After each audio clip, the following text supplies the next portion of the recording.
We're in Brockwood Park in Hampshire at the school and centre founded by a figure who has been called a philosopher, a sage, a guru, a holy man, and who rejects all these titles.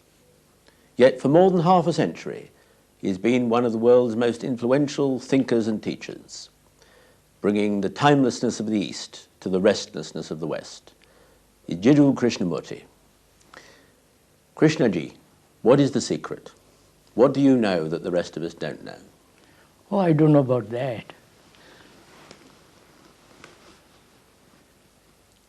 But you must know something in that, look at you, serene, realized, content, with no conflict. No. How have you managed it? What is it? I've never had conflict in my life. No conflict? At all. It must be almost unique among human beings, if that's so. It's not because of circumstances. It's not because I was protected. It was not because of any outside influence that kept me safe. But I think it was a realization that conflict destroys not only the mind, but the whole sensitivity of awareness. So, I've never had conflict. It would seem quite natural to me. It wasn't an effort not to be in conflict. Well, for most of us, it is an effort. So how can we conquer it? I think it comes really when you have a direct perception of something, that conflict does destroy human dignity, human sense of depth and all the rest of it. And if you have a deep insight into it, it stops immediately, for me. Ah, but what about for us? What Oh about yes, for everybody. For everybody? Then how do we attain that? It's almost like finding nirvana, finding the ultimate goal, isn't it? No, no. The ultimate goal, if you can put it that way, is to find that which is completely sacred, totally uncontaminated by thought. Is thought a contaminant then? Yes. See, that is a very strange concept for most people, isn't It's it? not a concept, it's an actuality. Why do you reduce to a concept? Well, because that is our way of thinking. We learn to think that thought itself is the most important and strongest and most powerful means we have. Of course. And is that not so? But thought is very limited, Go on. Why? because it's born out of knowledge, Yes. born out of memory, experience. So knowledge is never complete about anything. But what is more complete than that? You say born out of experience, memory, knowledge. Of course it is. But how can we go beyond those? I think that comes really when you give thought its right place. You need thought to come here. Yes. You need to have thought to have all these lights and cinema, all the rest of Yes. it, cameras and so on. You also need thought to build the atom bomb, the cruise missile, and so on, so on, so on. But thought, as it is limited, as it is conditioned by knowledge, which is never, never complete under any circumstances. So thought, when one realizes thought has its right place, then psychologically, you don't build an image about oneself, about anything. You see facts as they are. We all like to think we do that all the time. No, no. Say, for example, all the religions, it doesn't matter whether it's Christianity or Hinduism or Buddhism or Islam, are based on thought. They've so thought whatever it has created is not sacred. All the rituals, all the things that go on in the name of God, in the name of all the rest of it, is not sacred. But you're talking about the rituals, you say, yes, for that matter, the structure of the churches, the hierarchies and the rest of it. But what about the original teaching? You wouldn't say that about the teaching, say, of Christ or a Buddha, would you? Or would you? I would say yes. Yes? Because they have been put in print, translated by man to accommodate himself. They're called revelations, some of in Christianity, and in Buddhism there is definite handed down from the Buddha, his disciples, and so on. But it's still not a direct perception, direct understanding, direct and vital insight into that which is eternal. But how else can such teaching be transmitted? After all, you write books and give discourses yes. and appear on television. Yeah. I mean, this is the way these things are transmitted. How else can they be transmitted? No, but if we could see, for example, the word is not the thing, right? The word, the book, whatever is printed is not the real thing. They're only a means of communication by people who have seen something and then want to communicate to others. Surely. And during that communication, it gets twisted. And the person becomes all important, not what he said. Well, that, I think, is what I said a moment ago about the churches. The churches institutionalize the great teacher, the great leader, the great seer, and distort it, as you say. But that, again, doesn't affect the teaching. After all, let us take something we're all familiar with, the Sermon on the Mount. Well, Christ spoke those words, they have been written down, and now we read them for ourselves. Yes, but they're still his words, are they not?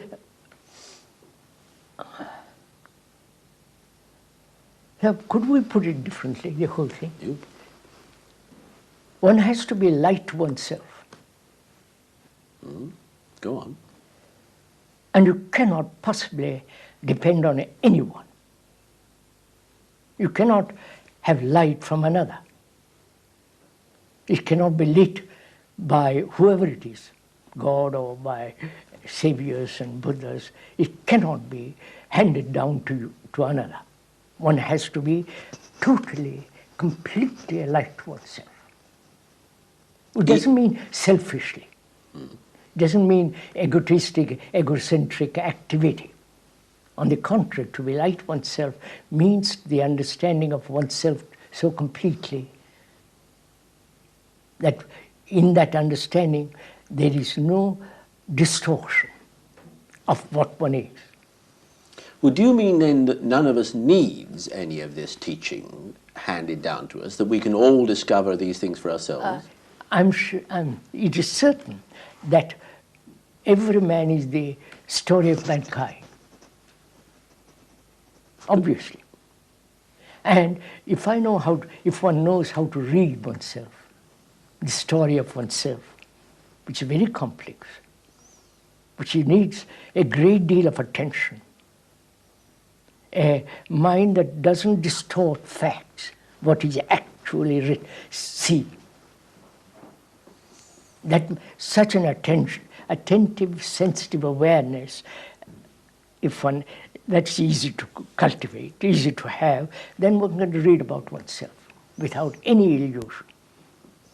But there's a fine line, I think, separating what you say about that attention from what we do most of the time, which is to concentrate on ourselves. Oh, that is merely egocentric activity. Well, indeed, of course it is, but then we are egocentric. So, as we are egocentric, and that is creating havoc in the world, why don't we realize the mischief that we are bringing?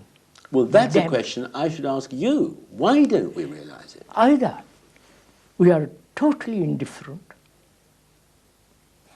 to the world, what is happening, or we are so consumed by our own desires and pleasures, it doesn't matter what happens, as long as we fulfill.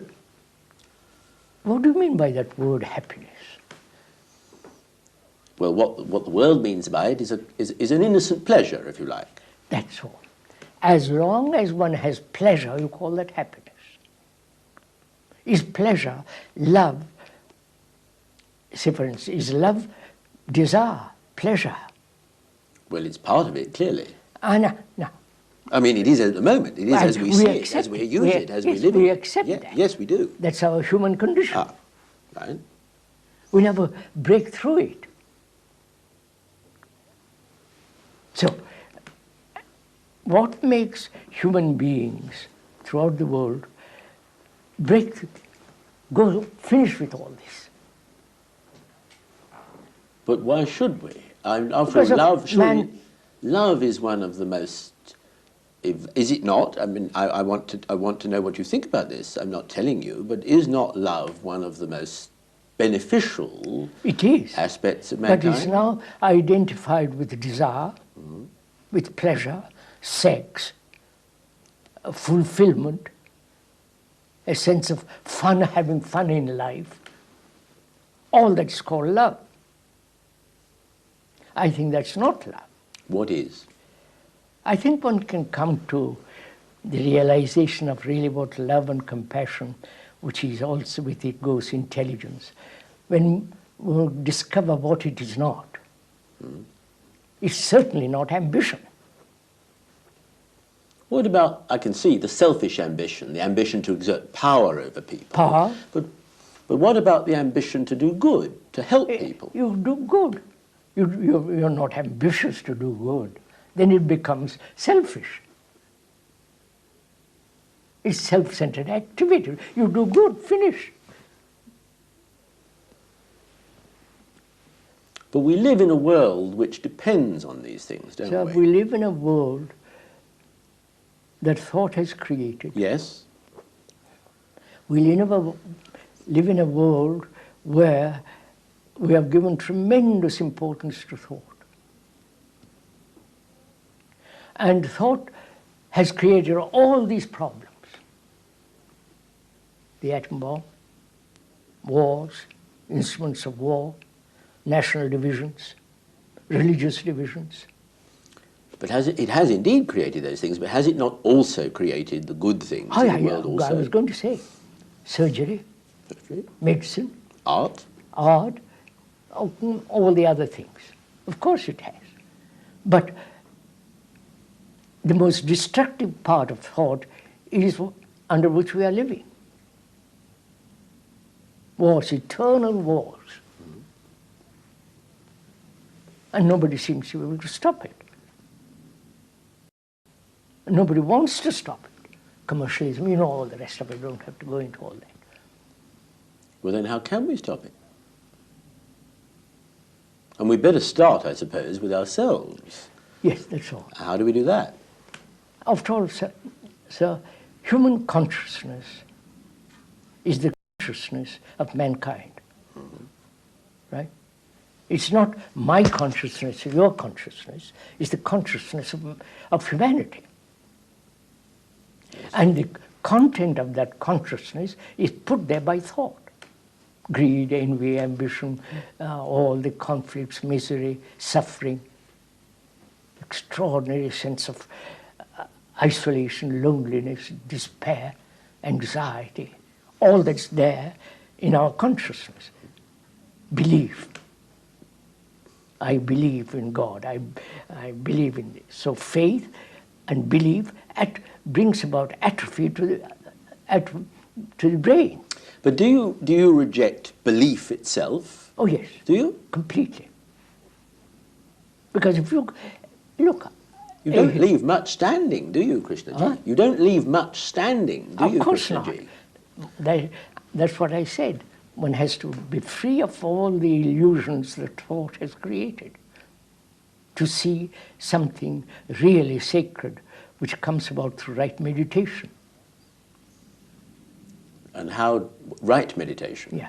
And what is right meditation? You suggest that there is also a wrong meditation. All the meditations that are being put forward now by the gurus and all the rest of it is nonsense.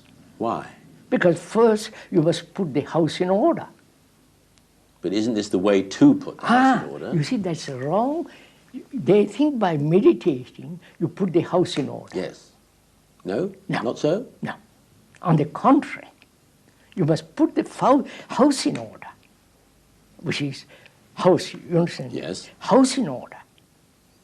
Then otherwise if you don't, it becomes an escape. But we need, surely, to escape from the ego, from the self, from these desires, these demands in ourselves. Surely the silence of meditation is a valuable path to that, isn't it? You see, please, the question of meditation is very complex.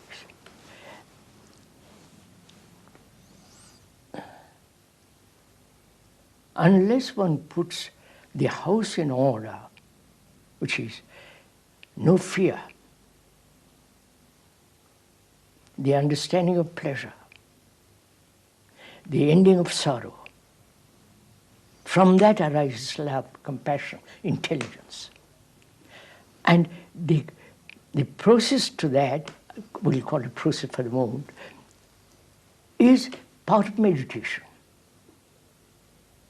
And then to find out whether thought can ever stop, which is time has to have a stop. And then out of that comes the great silence. It's in that silence alone that one can find that which is sacred. Well, but to stop thought is, as far as I'm concerned, I'm sure this is true of most people, the most difficult thing in life is to switch off the mind. I know. This is again rather complex. Who is it that switches off the mind? I suppose what I have to say is it's the mind itself, switching itself off, which I suppose is impossible. Now, when one realizes the observer is the observed, the controller is the controlled, the experiencer is the experience, when one actually realizes it, not intellectually, verbally, but profoundly, then that very perception stops it. It's like seeing danger. If you see danger, you move away from it. Yes. So if you see the danger, quotes, if you see the danger of conflict, for example, the danger, the psychological danger of a human being who is perpetually in conflict, he may meditate, he may do all kinds of things, conflict will go on. But when he sees the danger of it, like a poison, then you stop it. There's an end of it. But see, from what you say, it seems to me that there is no path to this. Oh, no. Well, how do we get there? I mean, to get somewhere where there is no path seems to be a very difficult idea indeed. Look, these paths have been laid down by thought. Right? There is the whole Hindu idea of paths of, the Buddhist, the Christian. Truth is not a fixed point. So you can't have a path to it. But there must be a path, or I hope there's a path, to the ending of conflict of which we're speaking. There is not a path. There is an ending of conflict, sorrow and all that, when one realizes, no, let's put it that way, when there is actual sensitive awareness of what one is, without any distortion, awareness of it, without any choice. Out of that, there's the ending of it, all this mess. But then that sounds, when you say there only this awareness of what one is, the full awareness, without choice, without illusion, it sounds though we all have to sit around waiting for instant revelation. Then you can sit around for a million years. Exactly. As we have done. Indeed we have. I don't think it's good. You see, then we have to go in to find out what is action. Is there an action which doesn't create conflict, in which there is no regret, which under all circumstances, whether it's when one lives in a poor society or an affluent society, it has action that must be always correct. To find that out, one has to go into the question of what is actual action is now. Is either idealistic action, future, or action based on past memories, which is knowledge, or is there an action independent of the future of time? That's the whole point, isn't it? Well, we can't stop time in its tracks. It rolls on. Time, by the watch, by day, it goes on. But is there psychological time, inward time? Not, there isn't. We have created that cycle. So it seems then that whatever the thing is, it is complete and instantaneous. Yes. It is not something you can build up layer by layer. Absolutely no. Illumination is not a gradual process. Yes. Then it is not an illusion. It is not enlightenment. Because you allow time, gradual becoming something. You know, in this context, I would like to ask you this. You have a school here. What do you teach the children? What do you teach the children? If you can't build this up for them, for any of us, old or young, I presume, what do you teach?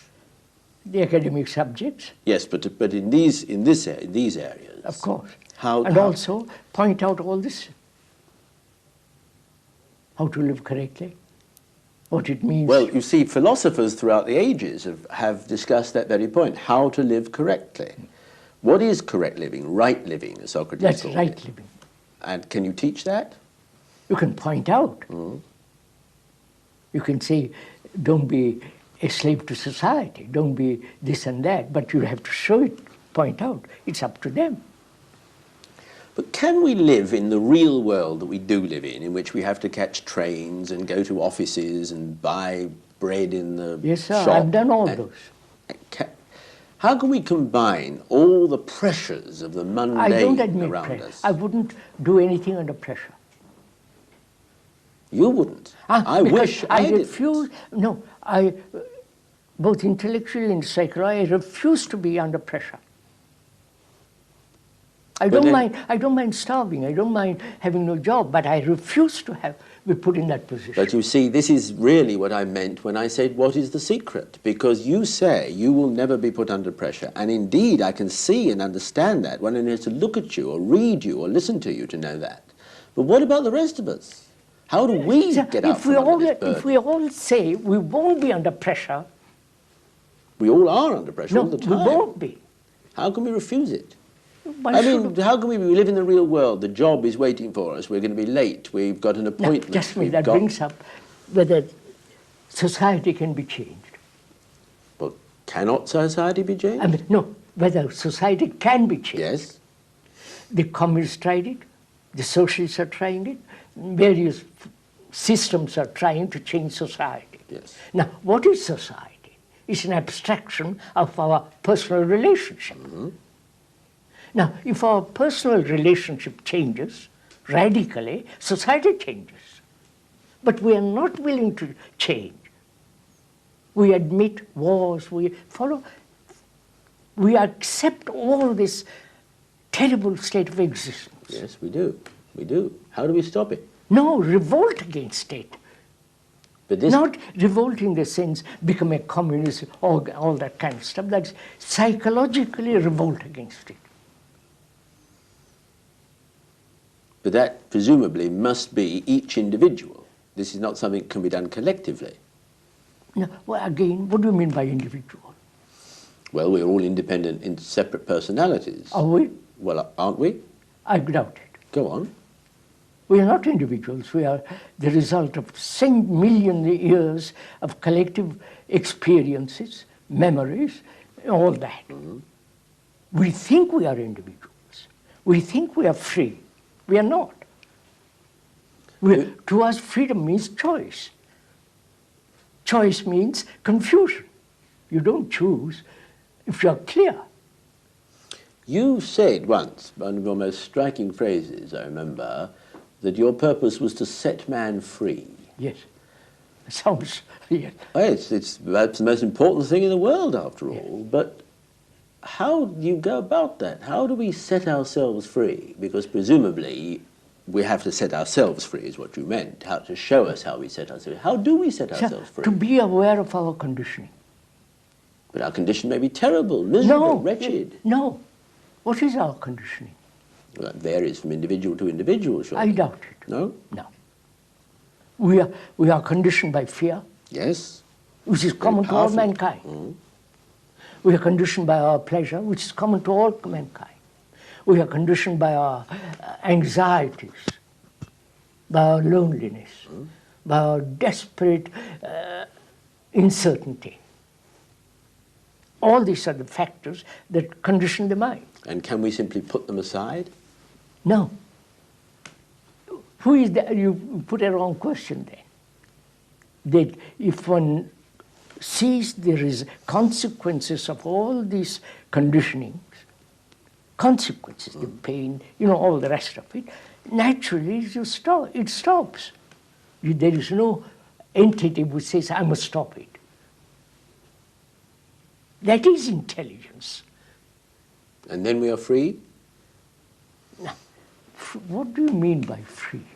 Well, what I mean by it is to be rid of these fears, these anxieties, these impossible desires, Yes. vain yearnings. That's right. Now, that is freedom. it certainly seems so to me. Unless to most there people. is that freedom, you cannot be like to yourself. Unless there is that freedom, meditation means meaningless. You see, everybody thinks it's the other way around. I you know, you reverse this, don't But you? that is a fact. You see, we think of the systems, the beliefs, the faith, the work as a means to getting to this state of freedom. You start with the state of freedom. Belief brings atrophies the brain. If you keep on repeating as they do, your brain is atrophied. Then can we just do it by one great leap into freedom? Yes. That is, to have insight into all this. Instantaneously? Yes. And any of us can do it? Anybody who is attentive, who is inquiring, exploring, trying to understand this terrible confusion of life. At any age? No. You're putting, no, of course not. A baby can't do it. No. A child can't do it. But we don't have to spend a lifetime in practicing it. Forgotten, of course not. Then death is waiting for you. It's waiting for all of us. For all of us. Thank you very much, Krishnamurti.